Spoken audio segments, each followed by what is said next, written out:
Oke, assalamualaikum warahmatullahi wabarakatuh. Baiklah, pada kesempatan kali ini saya akan menjelaskan secara singkat tentang gambaran umum dari aplikasi atau sistem informasi yang telah saya buat. Nah, di sini sistem informasi ini saya buat sebagai tugas besar dari mata kuliah eh, TMB 11 atau mata kuliah Java 2SE. Nah, di sini saya membuat suatu sistem informasi yang dengan judul sistem informasi logistik yaitu Multi.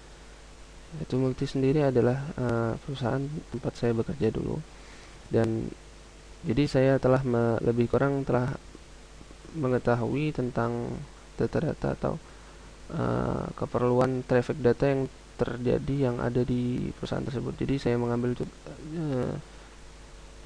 judul ini agar lebih mudah dalam pengembangan aplikasinya. Karena telah mengetahui kebutuhan-kebutuhan atau requirement yang dibutuhkan dalam pengolahan data di sana. Nah, di sini langsung saja saya akan menjelaskan secara umum tentang struktur data dan desain program. Untuk program saya menggunakan API RMI atau Remote Method Invocation. Dengan konsep ini saya membuat aplikasi client server tidak menggunakan soket. Nah, di sini untuk struktur data ada beberapa tabel yang saya buat.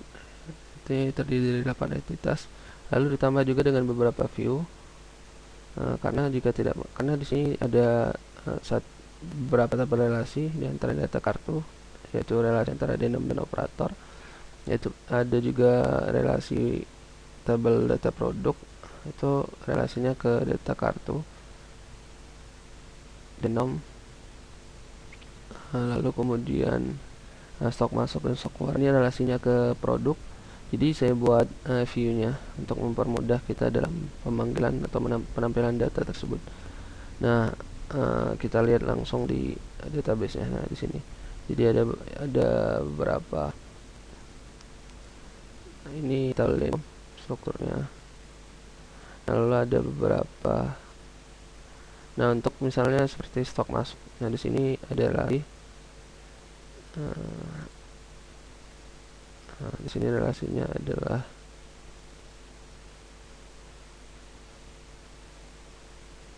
ID produk. Jadi ID produk ini yang akan kita tampilkan adalah kode produk, bukan ID produk. ID produk ini ke produk ke produk. Nah, kita akan menampilkan kode produknya sehingga kita buat list saja untuk mempermudah. Jadi kita buat list stok masuk tadi. Yang dipanggil adalah kode produk. Ini untuk datanya. Kemudian setelah itu kita langsung masuk ke program saya buat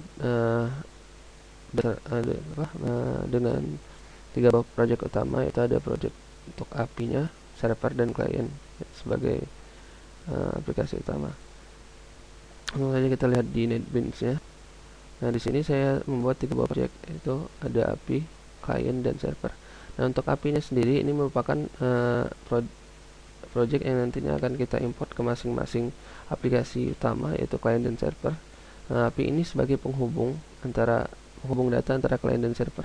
Jadi nanti data-data dari berupa request dari klien itu akan diolah di entity melalui entity berupa respon. Begitu juga berupa respon dari server itu nanti akan diolah atau disimpan dahulu ke dalam API, lalu akan di transfer atau teruskan ke klien sebagai hasil respon dari request tersebut dan akan ditampilkan. Nah, untuk API sendiri ada 2 buah folder utama, yaitu ada entity, yaitu berupa kelas entitas dari tabel-tabel dan view yang kita buat tadi. Ada denom ada terdiri dari 2 field.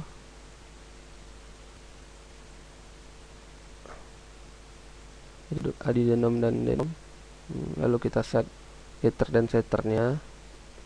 Kemudian begitu juga dengan yang lainnya sama, dan ada juga view setter dan getternya untuk menampilkan. Nah, lalu selain entitas juga ada service. Nah, service ini merupakan interface yang akan digunakan atau yang akan diimplementasikan ke dalam service yang ada di server. Jadi di sini ada beberapa metode dari interface ini yang akan diimplementasikan ke dalam service yang ada di server. Di antaranya rata-rata ada insert, update, delete, kemudian retrieve data berupa get, dan search.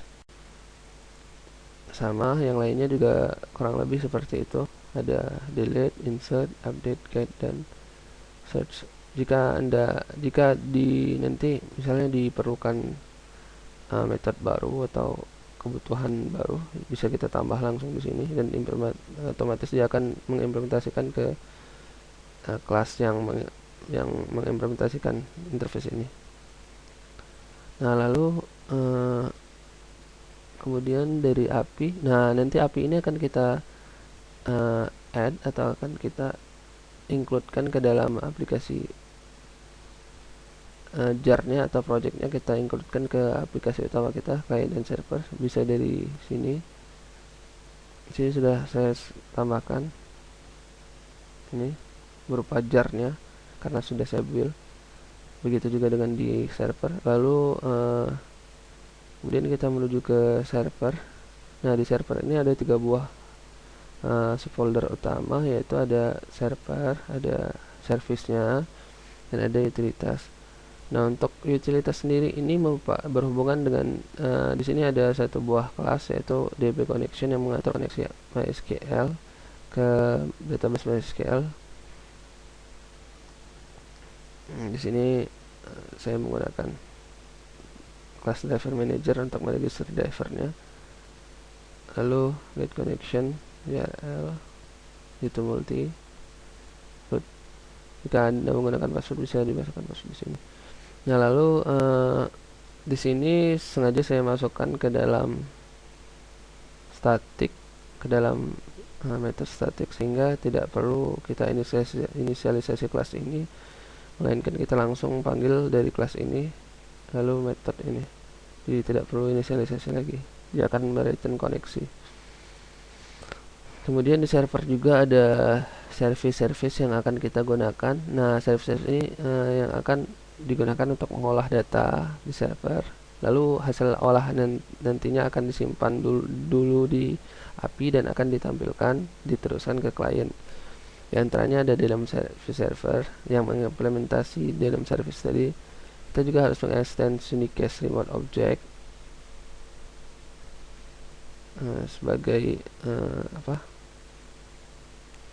kebutuhan dari RMI-nya.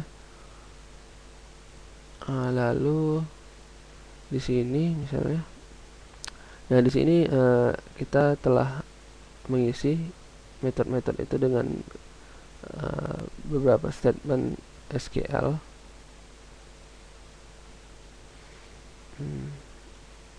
Untuk insert into denom, lalu ada menggunakan result set.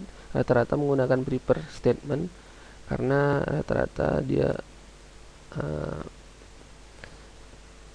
tidak atau membutuhkan variabel inputan. Lalu ada return denom, dan juga ada yang void tanpa nilai balik.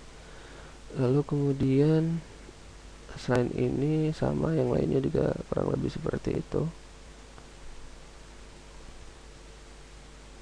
Nah, di sini ada status. Nah, jadi misalnya fungsi atau metode ini dipanggil, misalnya data insert, terjadi proses insert, maka status akan ditambahkan ke server. Nah, di sini kita telah membuat satu buah GUI, itu GUI yang berisikan tentang list log atau log dari kegiatan yang terjadi di server. Jadi nantinya jika misalnya kita melakukan insert atau delete atau update, dia akan menambahkan status ke dalam list ini, log list ini, log list di server.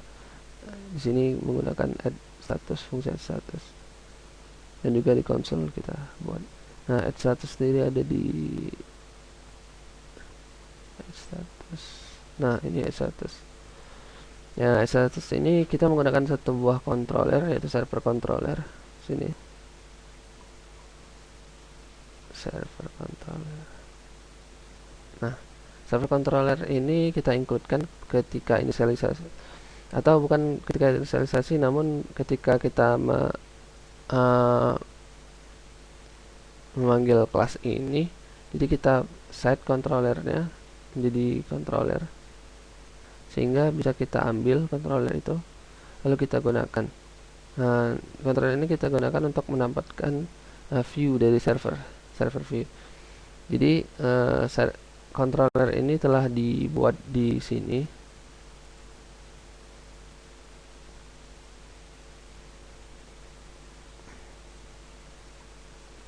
Telah dibuat di main. Nah, ketika di main ini kita akan menginisialisasi server view. Nah, lalu berbarengan dengan itu kita juga menginisialisasi atau membuat kelas controller yang mengincludekan server view. Nah, lalu controller ini kita includekan juga ke dalam masing-masing service, diantaranya supplier service. Jadi udah kita set controllernya jadi controller ini yang mengikutkan server view. Jadi otomatis controller ini mengandung server view karena di sini sendiri kita buat getternya sudah.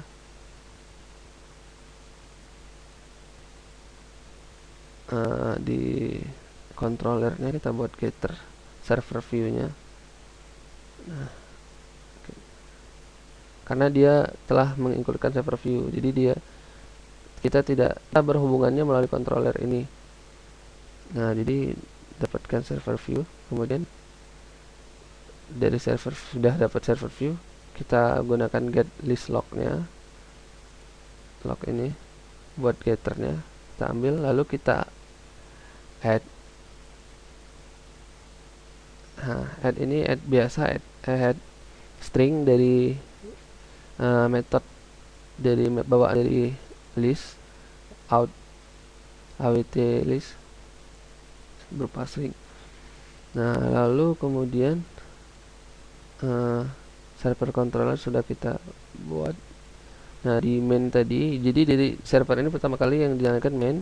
Nah, dari main ini kita akan membuat satu buah registry. Nah, jadi dengan fungsi inilah kita akan meload atau menyediakan beberapa service yang bisa di request oleh klien. Jadi kita create registry di sini untuk keperluan remote method dengan nomor port. Nah, kemudian dari sisi klien nantinya juga akan melocate registry, namun dia akan dengan method get registry dan IP dari server ini, IP dan get registry-nya IP beserta nomor portnya. Nah, lalu di sini kita inisialisasi service yang ada ketika penjalanan pertama kali server. Kemudian kita kita includekan ke dalam registry tadi, kita bind dengan nama ini. Lalu kita tampilkan view-nya dan kita tambah status bahwa server telah berhasil dijalankan, disertai dengan inisialisasi controller yang akan mengontrol dari server view ini. Kemudian kita beralih ke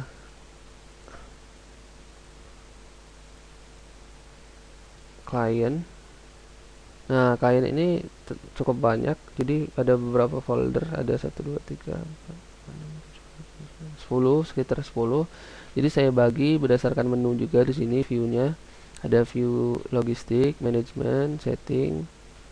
Nah, view yang setting ini hanya bisa diakses oleh admin. Untuk akuntan dia untuk manajemen dan logistik. Lalu ada view utama. View utama ini berupa mainframe. Terus selain mainframe itu saya buat di sini juga dialog atau tentang aplikasi ini, frame tentang aplikasi ini, frame login, frame how to, dan untuk setting IP di sini juga saya buat. Jadi pertama kali menjalankan IKN nanti dia akan menampilkan frame login. Lalu di frame login ini kita bisa menentukan atau mengkonfigurasi IP address dari pilihan setting IP. Setting IP. Dialog about tentang aplikasi. Di sini label satunya about profile, masukkan ke sini.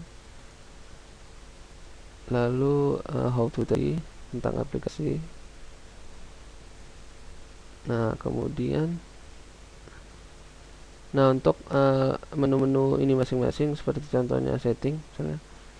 Nah, di sini berupa internal frame dari frame utama. Frame utamanya adalah main frame. Jadi di frame utama ini ada beberapa menu dengan shortcutnya masing-masing. Nanti akan memanggil dari, nah ini saya buat berdasarkan menu ini, submenu ini setting logistik. Nah, misalnya setting data denom. Nah, ketika pemanggilan masing-masing submenu ini, misalnya data denom, dia akan menampilkan, karena ini frame, dia akan menampilkan, saya buat internal frame yang akan ditambahkan ke dalam desktop pane ini. Lalu misalnya akan tampilkan ini dalam frame tadi. Untuk penutupnya bisa, ini tombol-tombol yang digunakan untuk mendelete, edit, add, refresh, dan pencarian. Nah, untuk add dan edit dia akan menampilkan dialog, sebuah dialog, yaitu detail denom. Nah, sini kita bisa menambahkan atau mengedit denom, data-data denom. Lalu untuk kartu. Nah, untuk kartu ini dia untuk add dan editnya, detail kartu. Dia ada tombol tambahan untuk memilih operator, sehingga kita tidak perlu susah-susah untuk tahu ID operator. Jadi kita, nah karena data yang di database kayak ID di kartu kan adalah yang harus dimasukkan itu ID operator. Nah, namun di sini kita arahkan, jadi dia yang di input ID operator, namun di sini ada menu pilihan lagi untuk mempermudah user. Jadi ketika tombol ini ditekan akan lagi tabel berupa tabel data-data operator, dan dia bisa memilih salah satunya. Kemudian setelah memilih akan ditampilkan di sini berupa ID dan nama operatornya. Lalu untuk utilitas ini untuk untuk mendapatkan posisi X, koordinat X dan Y untuk tampilan agar ke tengah, agar tampilannya tepat di tengah, menggunakan dimension biasa, ini return X, return Y. Lalu ini tools untuk notepad, terpisah. Kemudian untuk gambar-gambar, sini ada gambar untuk di login itu multi. Lalu model, nah model ini adalah tabel model tepatnya. Ada beberapa tabel model berdasarkan tabel-tabel, dan juga berdasarkan yang tabel select tadi sebagian. Tabel denom misalnya untuk merender data denom pertama kali, untuk get salah satu barisnya, untuk insert satu baris, untuk update satu baris berdasarkan row ini untuk insert. Lalu set data pertama kali dan nama kolom, ini get value.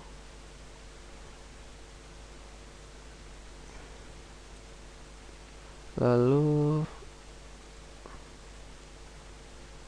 ada juga controller ini mengatur pertama, client controller ini mengatur IP yang akan kita gunakan,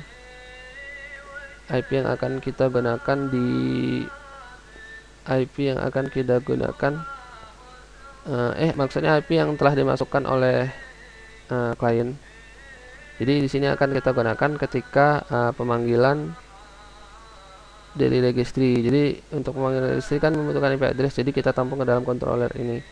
Lalu juga ada service controller yang mengatur pemanggilan service. Jadi kita nggak pemanggilannya berdasarkan kebutuhan. Jadi misalnya denom service, ketika memerlukan denom service, kita load registry yang eh, berhubungan dengan denom service saja. Jadi bisa kita panggil dari controller ini. Nah, ini kemudian mainnya. Seperti biasa kalau main ini pertama kali yang akan dipanggil, yang akan program yang pertama kali dijalankan di project client ini, dia akan memanggil frame login pertama kali. Jadi langsung saja kita coba jalankan.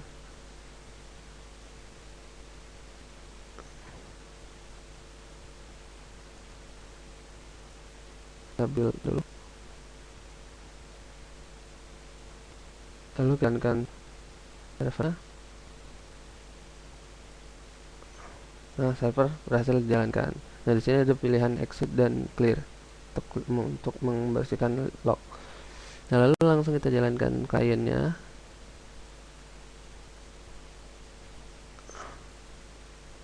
Nah, pas ID-nya admin dan passwordnya fix. Di sini kita bisa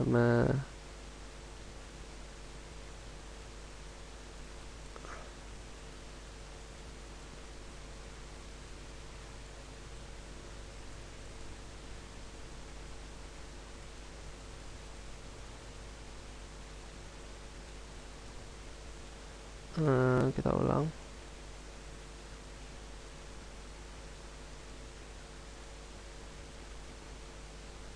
Nah, jadi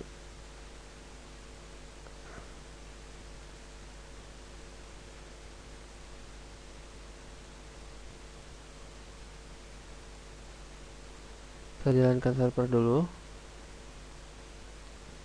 lalu disusul dengan klien.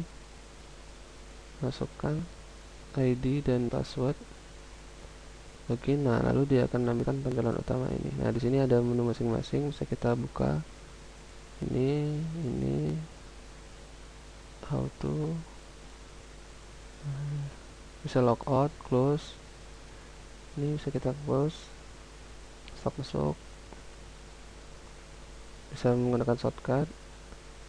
Misalnya kita produk, kita cari misalnya i10,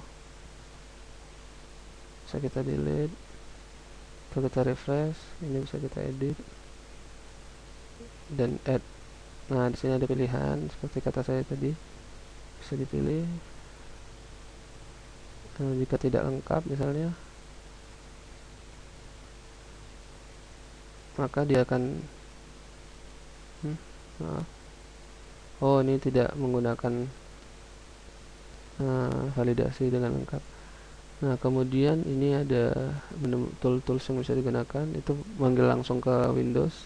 Ini buatan sendiri, lalu kita logout. Nah, mungkin itu saja. Nah, ini ada listnya, bisa kita bersihkan. Jadi misalnya kita membuka satu buah tabel, dia akan retrieving. Jika delete, dan jika update, bisa kita clear, kita exit. Nah, mungkin itu saja yang bisa saya jelaskan tentang aplikasi, tentang gambaran umum dari aplikasi yang telah saya buat, yaitu sistem informasi logistik utility. Lebih kurangnya saya mohon maaf. Assalamualaikum warahmatullahi wabarakatuh.